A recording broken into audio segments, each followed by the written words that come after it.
Hello students, मैं यशपाल कुमार शुक्ल और आज मैं चल रहा हूँ आपको जो कल गोरखपुर विश्वविद्यालय में बीएससी पार्ट 2 की मैथमेटिक्स की परीक्षा हुई है उसमें अबस्ट्रैक्ट अलजेब्रा के पूछे गए क्वेश्चनों का जो है कुछ एक्सप्लेनेशन करना।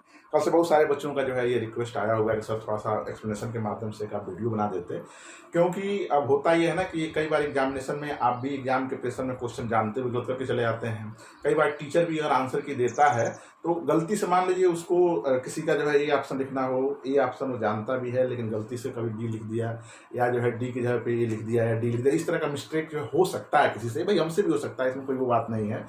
तो यहाँ पे बिल्कुल सटीक एक्सप्लेनेशन की यही आंसर हमारा सही होगा। तो आइए मैं जो है बहुत टाइम आपका ना लेते हुए इस जो है अबस्ट्रैक्ट अलजेब्रा के क्वेश्चनों का डिस्कशन इस समय करता हूँ इस वीडियो में। तो पहला क्वेश्चन आपका था कि आप बताइए कि which of the following is principal ideal ring, है ना। पहला आपका जो है ये सेट ऑफ इंटीजर दे रखा है। दूसरा हमारा ऑप्शन इसमें जो है आपका सेट ऑफ रेशनल नंबर, और तीसरा ऑप्शन आपका जो है सेट ऑफ रियल नंबर, और डी जो आपका ऑप्शन है वो ऑल ऑफ दीज का ऑप्शन दे रखा है जो है। तो देखिए सबसे पहले तो प्रिंसिपल आइडियल रिंग क्या होता है, तो वह रिंग है ना, प्रिंसिपल आइडियल रिंग वह रिंग जिसके सारे आइडियल प्रिंसिपल आइडियल हो जो है उसको हम जो क्या बोलते हैं, प्रिंसिपल आइडियल रिंग बोलते हैं। अब आइडियल के बारे में आप जानते हैं वहाँ प्रिंसिपल आइडियल क्या होता है, तो वह आइडियल जो एक सिंगल एलिमेंट से जनरेट हो जाए। तो चलिए एक तो आप इसमें क्या तीनों को आप चेक करेंगे जो है, तो आप तो चेक करिए तो एक जो है जटिल प्रक्रिया फिर आपकी होने लगेगी। तो इसके लिए हम एक रिजल्ट का इस्तेमाल करेंगे। हमारे पास तो रिजल्ट है। रिजल्ट क्या है, सबसे पहला रिजल्ट तो आपके पास एक ये है कि प्रत्येक फील्ड के पास, एवरी फील्ड है, प्रत्येक फील्ड के पास जो है कोई भी प्रॉपर आइडियल नहीं होता है ना। फील्ड है नो प्रॉपर आइडियल, ये हमने इस थ्योरम को वर्टेक्स क्लासेस के क्लास में मैंने प्रूफ किया हुआ था। तो यहाँ पे देखिएगा, आप जानते हैं, ऑब्वियसली सब लोग जानते हैं कि जेड भी फील्ड होता है, रेशनल नंबर भी फील्ड होता है, और रियल नंबर भी in binary operation, usual addition and multiplication के रिस्पेक्ट में फील्ड होते हैं। तो फील्ड है तो इनके पास कोई भी प्रॉपर आइडियल नहीं है, ये कन्फर्म हो गया जो है, क्योंकि आपके पास ये रिजल्ट है। तो इनके पास अच्छा प्रत्येक फील्ड के पास दो इम्प्रॉपर आइडियल होता है, एक तो सिंगलटन जीरो हो जाता है और दूसरा पूरा का पूरा वही सेट, यानी जो है यह सेट ऑफ इंटीजर हो जाएगा। फिर वैसे ही जो है यह सिंगलटन जीरो एंड पूरा का पूरा हमारा जो है सेट ऑफ रेशनल नंबर, वैसे ही जो है सिंगलटन जीरो एंड पूरा का पूरा रियल नंबर, यानी इनके पास जो है दो आइडियल हैं, जीरो और इटसेल्फ, है ना, वह फील्ड स्वयं जो है। ठीक, ये दोनों इम्प्रॉपर आइडियल हैं जो है। ठीक है, अब देखिएगा यह दो आइडियल सबके पास है, तो या तो जीरो है तो जीरो से जनरेट हो ही जाएगा, और चाहे सेट ऑफ इंटीजर हो, सेट ऑफ आपका रेशनल नंबर हो, सेट ऑफ रियल नंबर है, इसके सारे एलिमेंट्स आप देखिएगा वन से सब के सब जनरेट हो जाएंगे जो है। इसका मतलब ये जो आइडियल्स हैं ये सब के सब क्या होते हैं हमारे जो है प्रिंसिपल आइडियल। तो इन तीनों के पास जो है दो दो आइडियल हैं और वे दोनों आइडियल प्रिंसिपल आइडियल हैं। इसका मतलब जो ये रिंग होगा ना, ये क्या होगा हमारा जो है, यह रिंग हमारा प्रिंसिपल आइडियल रिंग, यानी तीनों ऑप्शन आपका करेक्ट है। तो इसमें ऑप्शन जो डी बना रखा है कि ऑल ऑफ दीज, है ना, तो ये जो है ऑल ऑफ दीज यानी आपका ऑप्शन डी इसका करेक्ट हो जाएगा। तो फर्स्ट क्वेश्चन आपका ये हुआ, आपने रिजल्ट का इस्तेमाल करते हुए इसका प्रूफ आपने देख लिया जो है कैसे ये होगा। सेकेंड देखिए आप जो है, सेकेंड क्वेश्चन यहाँ पे दे रखा है, दूसरा कह रहा है कि the solution of the equation 3x is equal to 2, 3x is equal to 2, जहां पे इन क्या दिख रखा है भाई, तो Z7 एडिशन मार लो 7 एंड मल्टीप्लीकेशन मार लो 7, यानी यह एक रिंग है, सिद्ध किया चुका है कि रिंग होता है। कह रहा है कि इस रिंग में 3x इज इक्वल टू 2 है, तो x का मान बताइए आप क्या होगा। तो बड़ा सिंपल बात है, आप जानते हैं कि ये यहाँ पे क्या है 3 और ये x डॉट 7, ये वाला मल्टीप्लीकेशन है, इसको हम ऐसे लिख सकते हैं मल्टीप्लीकेशन मनी मल्टीप्लीकेशन मार लो 7 into x is equal to 2। अब आप चेक करिए भाई ये कैसे काम करता है, तो आप करते क्या है, इन दो एलिमेंटों को मल्टीप्लाई करते हैं, मल्टीप्लाई करने के बाद आप 7 से डिवाइड करेंगे, जो शेषफल आता है वही यहाँ पे आ जाता है। तो आप सीधे ऑप्शन से ही चेक कर लीजिए कौन सा होगा। तो आप देख रहे हैं कि यदि यहाँ पे हम 3 रख दें तो 3 क्रॉस, है ना, 3, तो 3 इंटू 3 आपका 9 हो जाएगा। 9 को आप क्या करेंगे जो है 7 से डिवाइड कर देंगे तो 2 आ जाएगा। तो यहाँ से स्पष्ट हो गया कि x इज इक्वल टू क्या हो जाएगा हमारा 3 हो जाएगा। ठीक है, तो आपका ये ऑप्शन भी करेक्ट हो गया। उसके बाद आइए जो है, यानी यहाँ से कौन सा ऑप्शन, ऑप्शन आपका सी करेक्ट होगा इसमें जो है, ऑप्शन आपका सी करेक्ट हो गया। ठीक, इसके बाद देख लीजिए क्वेश्चन नंबर 3 आपका आ रहा है, कह रहा है कि how many proper ideal of the field of real number. कह रहा है कि फील्ड ऑफ रियल नंबर के पास कितने प्रॉपर आइडियल होंगे। तो देखिए अब इसके लिए आप काउंट चेक करने नहीं जाएंगे, आपके पास रिजल्ट है। मैंने अभी आपको पहले क्वेश्चन में इसका इस्तेमाल किया कि फील्ड है नो प्रॉपर आइडियल, यानी फील्ड के पास कोई भी प्रॉपर आइडियल नहीं होता है, चाहे वो कोई भी फील्ड हो। तो सेट ऑफ रियल नंबर जहाँ फील्ड पान करता है, इसके पास कोई भी प्रॉपर आइडियल नहीं होगा। इसका मतलब जो आपका ऑप्शन ई है वो आपका करेक्ट हो जाएगा, 0। इसके पास कोई भी प्रॉपर आइडियल नहीं है, बिल्कुल रिजल्ट का इस्तेमाल करते हुए जो है। देखिए ऐसे ही क्वेश्चन नंबर 4 आपका रहा है, कह रहा है कि R plus dot be a Boolean ring then. अब देखिए बूलियन रिंग में ये होता है ना कि बूलियन रिंग के सारे एलिमेंट एडम्पोटेंट होते हैं, आइडेम्पोटेंट एलिमेंट्स होते हैं जो है, यानी ए स्क्वायर इज इक्वल टू ए होता है। तो इसमें कोई ऑप्शन नहीं दे रहा, क्योंकि ए स्क्वायर इक्वल टू 0 दे रहा है, ए प्लस ए इक्वल टू 0 दे रहा है। तो इसमें बड़ा स्थिति इसमें स्पष्ट नहीं हो पा रही है कि अब इसमें क्या कहा जाए, या तो ए स्क्वायर इक्वल टू 0, लेकिन ये मानना सटीक नहीं है, क्योंकि ऑप्शन ये होता है कि A square is equal to A for all A belongs in R. यदि किसी रिंग में इस तरह की एक्टिविटी होती है कि वहां के प्रत्येक एलिमेंट के लिए ए स्क्वायर इज इक्वल टू ए आवे, तो हम कहते हैं कि वो रिंग हमारा बूलियन रिंग होता है। क्योंकि ये आपको हम लोगों ने यहाँ पे हमारी क्लास में डिस्कस नहीं किया हुआ था, लेकिन कोई बात नहीं, ये होता है। इसमें ऑप्शन नहीं दिख रहा है कि इसमें कौन सा ऑप्शन होगा, क्योंकि अगर ये बी ऑप्शन जो दे रखा है इन्होंने नन ऑफ दीज कर दिया होता तो यहाँ पे हमारी बात बन जाती जो है। ठीक है, तो ये थोड़ा डाउटफुल हमारा रहा, अभी इस पर हम बहुत स्पष्ट नहीं कर पाएंगे। ठीक है, आगे बढ़ते हैं जो है क्वेश्चन नंबर आपका 5। इसको डाउट में रखिए, अपने आएगा जो है वीडियो की तरफ से कि कैसे इस पर क्या करना है। क्वेश्चन नंबर 5 देखिएगा आप, कह रहा है कि the set of rational number is with 0 divisors. Option B है विदाउट 0 डिवाइजर्स, ऑप्शन सी है इंटीग्रल डोमेन, और ऑप्शन डी है बी एंड सी बोथ। ठीक है, तो आप जानते हैं कि विथ 0 डिवाइस मतलब क्या, 2 नॉन जीरो एलिमेंटों का प्रोडक्ट क्या हो रहा हो, 0 हो रहा हो। तो सेट ऑफ रेशनल नंबर में यह पॉसिबल नहीं है। सेट ऑफ रेशनल नंबर में किन्हीं भी 2 एलिमेंटों का प्रोडक्ट 0 तभी होता है जब उसमें से एक एलिमेंट क्या हो, 0 हो, यानी आपका पहला ऑप्शन गलत हो जाएगा, ये नहीं होगा। बी विदाउट 0 डिवाइजर्स, यानी 2 एलिमेंटों का प्रोडक्ट 0 तब हो जिसमें से एक एलिमेंट 0 हो।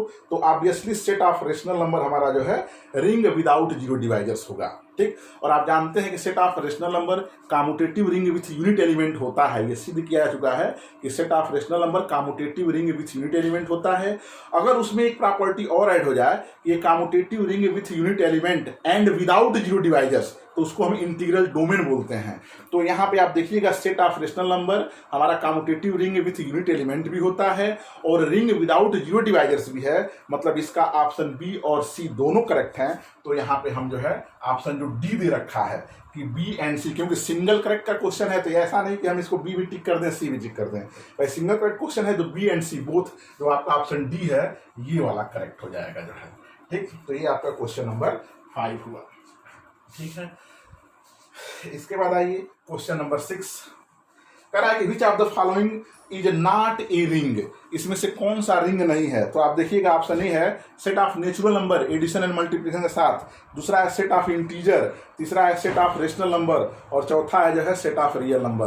तो ये जो नीचे के 3 दे रखे हैं बी सी डी, भाई ये तो ऑब्वियसली है कि सी जो आपका बी है सेट ऑफ इंटीजर, वह जो है commutative ring with unit element होता है। वैसे ही सेट ऑफ रेशनल नंबर भी commutative ring with unit element होता है।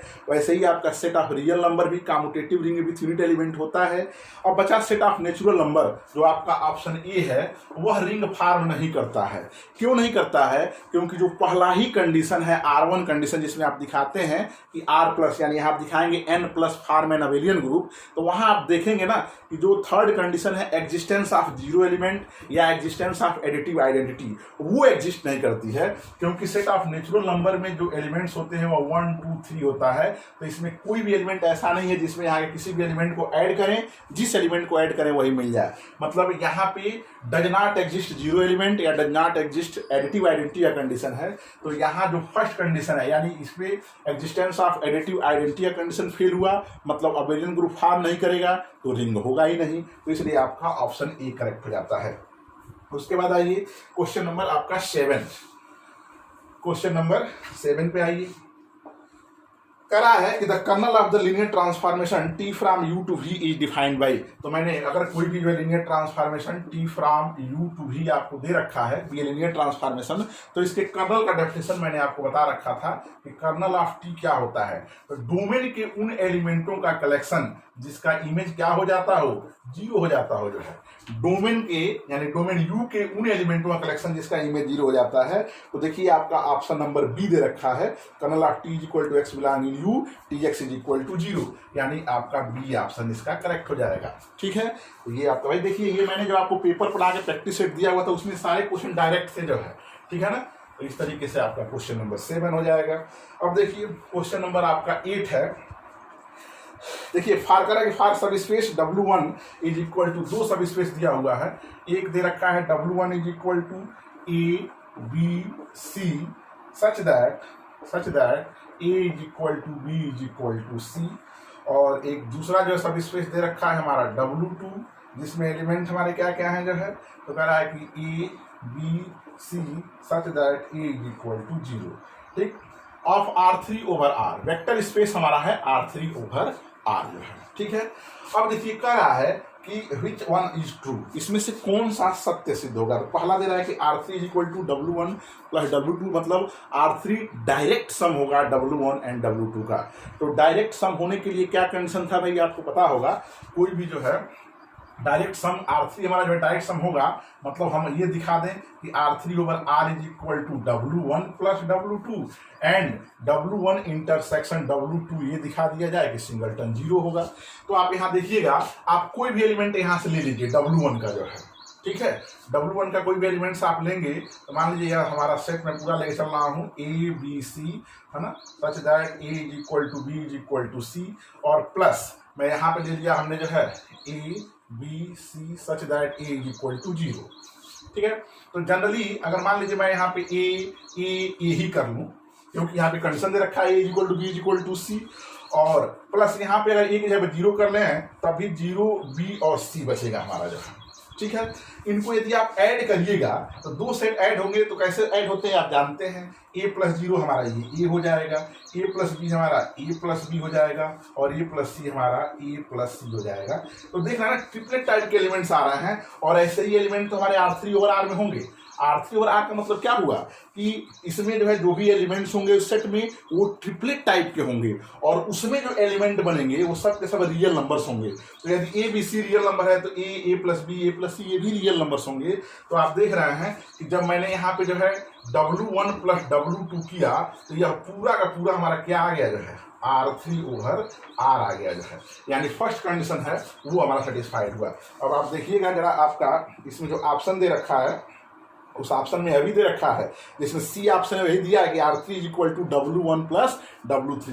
अब अगर केवल ये करेक्ट होता तब तो हमारा ऑप्शन सी करेक्ट हो जाता, लेकिन आइए चेक करते हैं कि क्या ये वाला कंडीशन सेटिस्फाइड हो रहा है कि W1 इंटरसेक्शन W2 का इंटरसेक्शन क्या 0 हो जा रहा है। तो यार देखिएगा, अगर हम जो है सेट ले लें, ये कह रहा है कि A is equal to B is equal to C, इसमें यही ना कंडीशन है, पहला वाला जो सेट है, अगर हम सबको 0 ले लें तो ये क्या हो जाएगा 0 0 0 हो जाएगा, ठीक। प्लस यहाँ पे देखिए, अगर यहाँ पे भाई सेकेंड कंडीशन में ये तो 0 है ही है, अब B और C अब ये रियल नंबर है तो ये भी 0 हो सकते हैं। तो अगर हम 0 ले लें, ठीक है, तो इनके इंटरसेक्शन में केवल 0 मिलेगा कि नहीं, 0 0 0, क्योंकि यही कॉमन होगा। इसके अलावा अन्य भी एलिमेंट्स होंगे, जैसे इसमें आप रखिएगा ऐसे देख लीजिए, मान लीजिए W1 को मैंने ऐसे सिंप्लीफाई करके लिखा, तो मान लीजिए जब बराबर है तो 0 0 0, और मान लीजिए बराबर नहीं है कुछ और है, मान लीजिए यहाँ 1 1 1 हो गया, ऐसे मान लीजिए इसमें 2 2 2, ऐसे ही होंगे ना एलिमेंट्स जो है इस W1 में, ऐसे ही एलिमेंट्स होंगे A is equal to B is equal to C। अब W2 में जो एलिमेंट्स होंगे वो कैसे होंगे भाई, तो यहाँ देखिएगा, यहाँ तो फर्स्ट प्लेस पे 0 होना ही होना है जो है। अब कह रहा है कि B और C ये भी रियल नंबर ही है ना, अब ये तो कहा नहीं है कि 0 होगा कि नहीं होगा। अगर मान लीजिए यह 0 हो तो यहाँ पे 0 मिल जाएगा, अगर 0 नहीं है तो पहला प्लेस तो 0 हमेशा रहेगा। अब क्योंकि इसमें लगा रखा है कि A is equal to 0, B C मान लीजिए यहाँ पे मैंने 1 कर लूँ 2 कर लूँ, यहाँ पे मान लीजिए 0 2 कर लूँ 1 कर लूँ डॉट डॉट। तो और सारे एलिमेंट्स भले बराबर नहीं दिख रहे हैं, लेकिन जो ये एलिमेंट आप देख रहे हैं दोनों में कॉमन जो है वो क्या है, जीरो है, यानी W1 इंटरसेक्शन W2 में केवल और केवल एक ही एलिमेंट कॉमन है और वह जीरो है, मतलब सेकेंड कंडीशन भी यहाँ पे ये वाला सेटिस्फाइड हो रहा है। इसका मतलब क्या हुआ, जो आपका ऑप्शन नंबर पहला दिया हुआ है कि R3 ओवर R जो वेक्टर स्पेस है वह डायरेक्ट सम होगा, यानी R3 over R is direct sum of W1 and W2। तो इस तरीके से यहाँ से आपका ऑप्शन ए करेक्ट हो जाएगा जो है। ठीक है, उम्मीद है कि आपको चीजें समझ में आ रही हैं। बिल्कुल सिंपल एक्सप्लेनेशन है, बहुत टाइम नहीं लगने वाला है इन सारे प्रॉब्लम को। ये सारे क्वेश्चंस इस टाइप के प्रॉब्लम जो है क्लास में उन्होंने डिस्कस किया हुआ था, पूरा कॉन्सेप्ट जो है। वर्टेक्स क्लासेस में जो लोग भी ज्वाइन थे उन्होंने जो है इन सारे टॉपिक पे डिस्कशन ऑलरेडी कर रखा है कि कॉन्सेप्ट इसका कैसे क्या था। तो ये आपका हो गया क्वेश्चन नंबर 8। अब आइए आपके सामने आ रहा है जो है क्वेश्चन नंबर 9। ठीक है, क्वेश्चन नंबर आप देखिए आपके सामने आ रहा है जो है क्वेश्चन नंबर 9। ठीक है, इस पर थोड़ा सा हम डिस्कशन कर लेते हैं।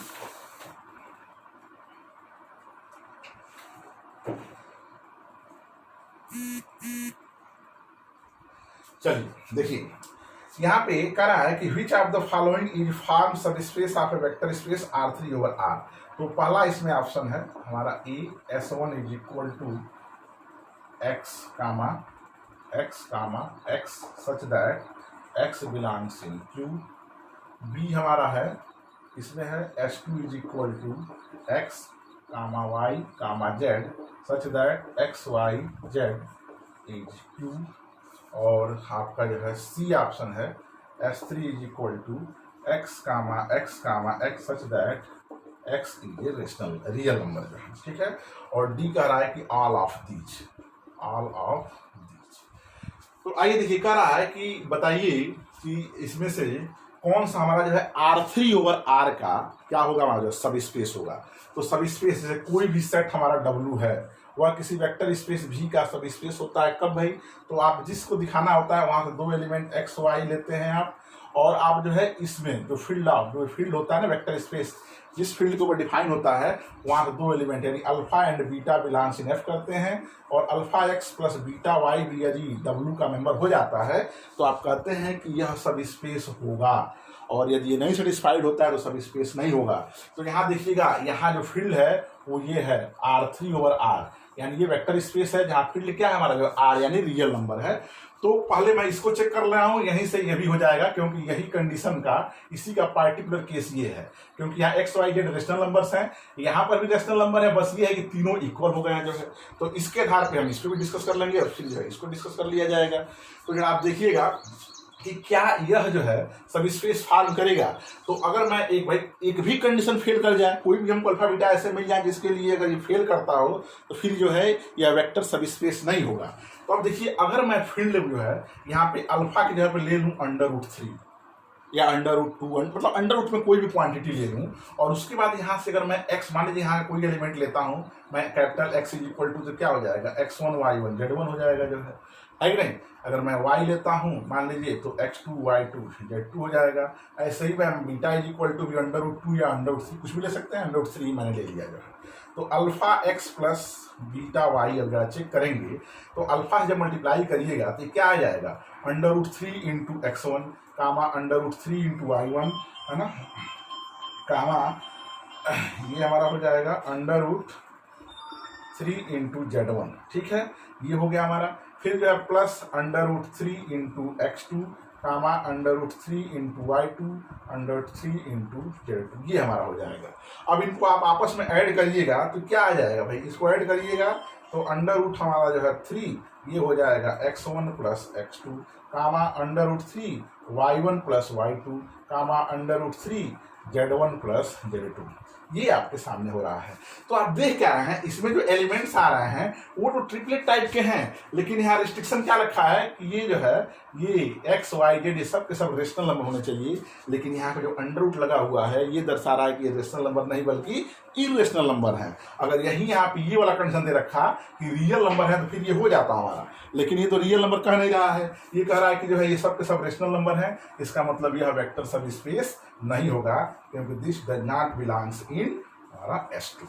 तो S2 is not a vector सब स्पेस। तो सेम कंडीशन से यहाँ भी वही चीज हो जाएगा भाई, बस वहाँ x equal to x y z सब बराबर है, तो ये दोनों हमारे जो है कैंसिल हो गए। और फिर यहाँ देखिएगा तो सेम तरीके से बस इसी पे हम कर सकते हैं। अगर मैं मान लीजिए फील्ड भाई ये x तीनों बराबर है, कोई दिक्कत नहीं है।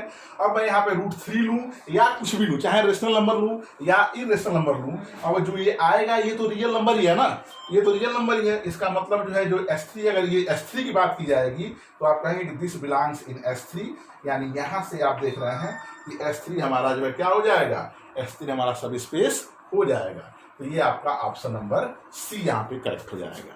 ठीक है, ये आपका हुआ जो है। अब आइए इस क्रम में भाई हमको उम्मीद है कि सारा ये कॉन्सेप्ट, देखिए जो कॉन्सेप्ट है ना वो कॉन्सेप्ट नहीं बदलने वाला है, इस्तेमाल इसी का करना है कि कैसे आप इसका इस्तेमाल करके प्रॉब्लम को सॉल्व कर लेते हैं। ठीक है, अब आइए आगे बढ़ते हैं।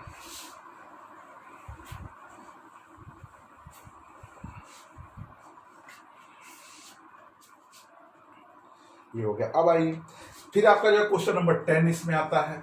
10 में क्या कह रहा है, कह रहा है कि dimension of a vector space V over F ए। भाई वेक्टर स्पेस का डायमेंशन आप जानते हैं उसके बेसिस के एलिमेंटों की संख्या होती है, तो इसका ऑप्शन नंबर सी आपका करेक्ट हो जाएगा, है कि order of the basis of the V over F। Definition से क्लियर हो गया। फिर आपका ऐसे ही क्वेश्चन नंबर 11 कह रहा है कि which of the following is correct, है ना। कह रहा है कि पहला जो है लिनियरली डिपेंडेंट सेट, दूसरा भी लिनियरली डिपेंडेंट, तीसरा सी भी लिनियरली डिपेंडेंट, चौथा डी कह रहा है नन ऑफ दी। तो इसको आप जो है कैसे चेक करते हैं भाई, किसी भी सेट को लिनियरली डिपेंडेंट दिखाने के लिए, जैसे मान लीजिए मैं ई वाले को चेक करूँ तो मैं 3 स्क्वायर अल्फा बीटा गामा ऐसे ले लेता हूँ, तो अल्फा 2 1 4 है ना, प्लस बीटा 1 -1 2 प्लस गामा यहाँ पे जो है 3 1 -2 इज इक्वल टू 0। इसी को आप सॉल्व कर लेते हैं, सॉल्व करके अल्फा बीटा गामा के मान आप निकाल लेते हैं। निकाल करके आप चेक करिए, यदि सारे अल्फा 0 आ जाते हैं, है ना, सारे अल्फा 0 आ जाते हैं तो फिर आप कहते हैं कि लिनियरली इंडिपेंडेंट होगा। और एक भी अल्फा यदि नॉट इक्वल टू 0 आता है तो आप कहते हैं कि लिनियरली डिपेंडेंट होगा। तो इसको आप जो है कैलकुलेशन करके खुद सिद्ध कर लीजिएगा, चेक कर लीजिएगा। ठीक है ना, संभवतः इसका ऑप्शन नंबर यही करेक्ट होना है जो है, तो आप इसको चेक कर लीजिएगा। सिंपल क्वेश्चन है ये जो है, इसको आप चेक कर लेंगे।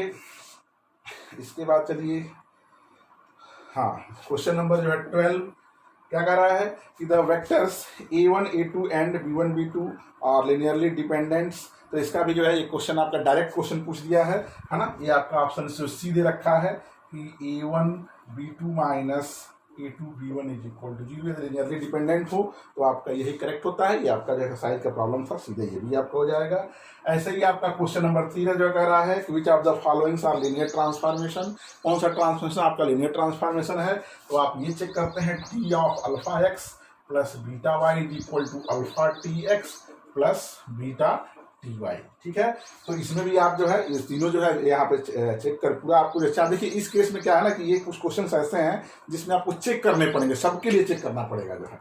ठीक है, तो लेफ्ट हैंड साइड निकाल लीजिए, राइट हैंड साइड निकाल लीजिए, चेक कर लीजिए क्या आता है जो है। जहाँ पे कंडीशन सेटिस्फाइड होता है वो लीनियर ट्रांसफॉर्मेशन होगा, जहाँ पे नहीं सेटिस्फाइड होता है वो नहीं होगा। ध्यान ये देना है कि कह रहा है कि नॉट का ऑप्शन लीनियर ट्रांसफॉर्मेशन नहीं होगा, यानी जिसमें आपका ये कंडीशन होल्ड हो वो वाला करना है। कई बार गलती में आप जो है जल्दीबाजी में करते क्या है कि आप चेक कर जाते हैं कि जो है यहाँ पे ये जो कह रहा है कि नॉट लीनियर ट्रांसफॉर्मेशन, आप कर देते हैं लीनियर ट्रांसफॉर्मेशन।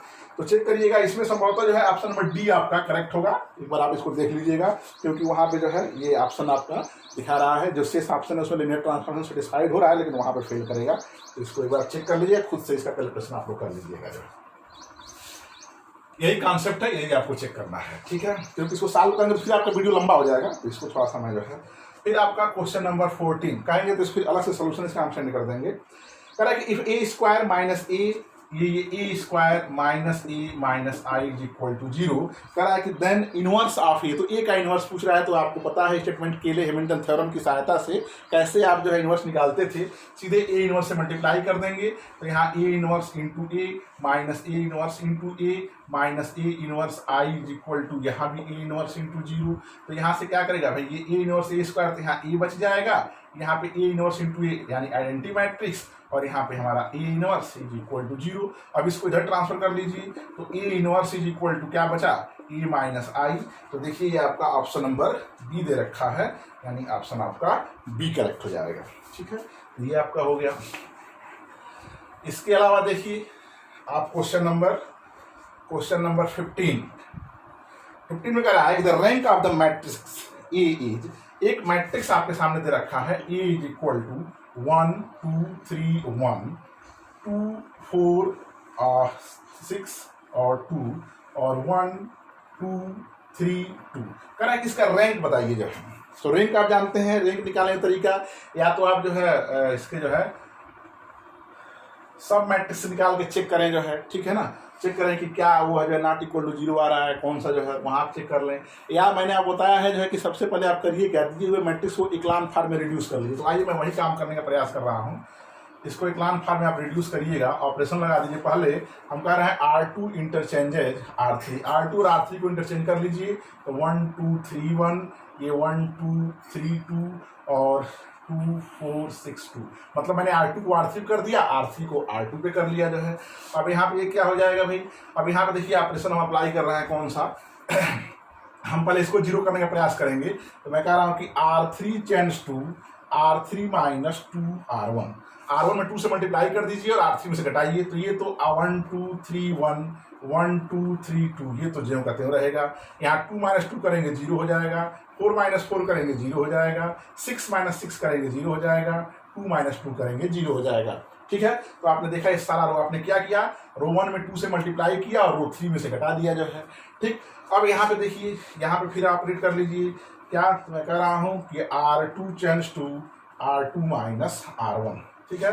तो ये 1 2 3 1 रहेगा, ये 1 माइनस 1 0, 2 माइनस 2 0, 3 माइनस 3 0, 2 माइनस 1 1 हो जाएगा और ये 0 0 0। तो आप देख रहे हैं आपकी जो मैट्रिक्स थी या मैट्रिक्स से यह इक्लान फॉर्म में रिड्यूस हो चुकी है। नीचे का जो है पूरा का पूरा रो जो है 0 है, उसके ऊपर जो 0 की संख्या है इसके 0 की संख्या से कम है, यही है ना, नॉन जीरो एलिमेंट के पहले 0 की संख्या है, बाद वाले रो से कम है।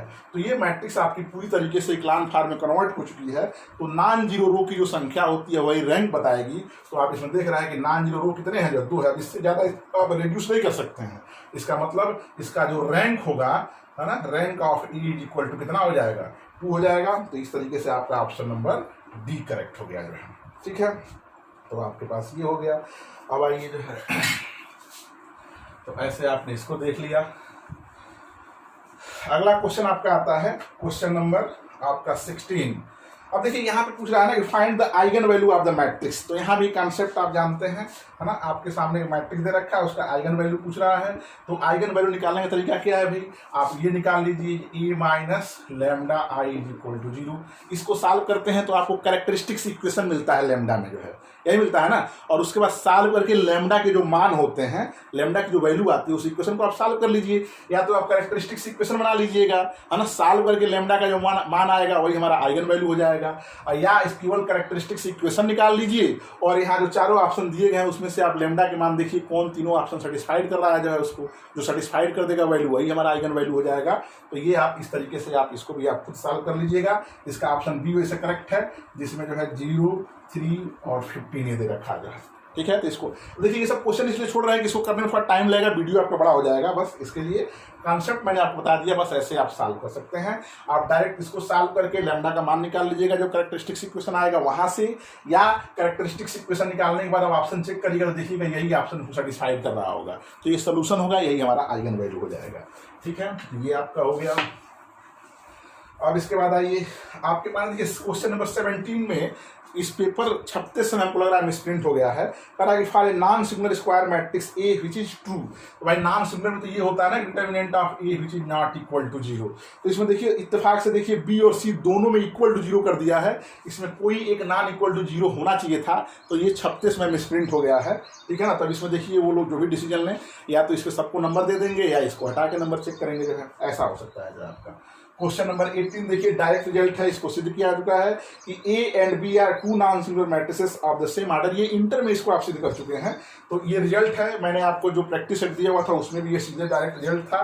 तो इसका ऑप्शन जो डी है वो है ए डॉट बी का इनवर्स इज इक्वल टू आपका होता है B inverse into A inverse. तो आपका ये ऑप्शन करेक्ट हो जाएगा। ये आप जो है देख चुके हैं, इंटर से देखते आ रहे हैं, डायरेक्ट रिजल्ट था। क्वेश्चन नंबर 19 देख लीजिए। कह रहा है कि the concept of eigen values and vector is applicable. अब कह रहा है scalar matrix, identity matrix, upper triangular matrix and square matrix. तो भाई देखिए ये जो कॉन्सेप्ट है सब में एप्लीकेबल है, और जितने भी यहाँ आपको दिख रहे हैं जो है ये सब के सब जो है इसमें भाई स्केलर मैट्रिक्स के लिए भी, आइडेंटिटी मैट्रिक्स के लिए भी, अपर ट्रायंगुलर मैट्रिक्स के लिए भी। तो ये जो कंडीशंस हैं ये सब के सब जितने भी ऊपर के 3 दिख रहे हैं वो स्क्वायर मैट्रिक्स में इन्वॉल्व हैं। तो यहाँ से जो है हम जो ऑप्शन लेंगे वो हमारा जो है ऑप्शन नंबर डी करेक्ट हो जाएगा कि स्क्वायर मैट्रिक्स। ओके, तो आपका क्वेश्चन नंबर 19 हो गया जो है। ठीक है, तो देखिए इस तरीके से अबस्ट्रैक्ट अलजेब्रा के जितने भी क्वेश्चंस पूछे गए थे आपके जो है एग्जाम में, मैंने सबका आंसर एक्सप्लेनेशन के साथ दे दिया है जो है। अब आपको कहीं कोई दिक्कत है तो आप कमेंट करके हमको बताइएगा। चलिए बस यहीं पे रोकते हैं, बहुत बहुत धन्यवाद। अब नेक्स्ट वीडियो कोशिश करते हैं आपका जो है LPP भी देने के लिए। बहुत बहुत धन्यवाद।